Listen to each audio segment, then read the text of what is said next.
Yaxşı. Şunu bir alış gerek. Ayke bir soru var. Sen de Cengiz alakaç mı yaptın? Kim? Söyleşe Yo, bağlı. Allah aşkına. Atamı salıp bergen de atam dosunun kızı. Biz söyleşken yok söküyoruz.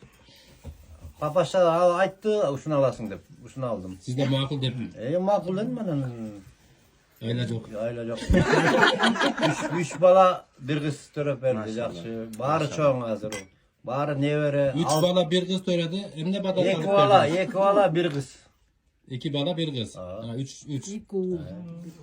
Cengiz hem ne kadar kalıp verdiniz? Padarka menle juvoy jürgen padarka. Başka padarka ne göre var? Buna 63'e geldik. Buna öküz 40 yıldan maşallah. 40 yıldan aşık yaşadık. Ne vere kança? Ne vere? 6 ne vere?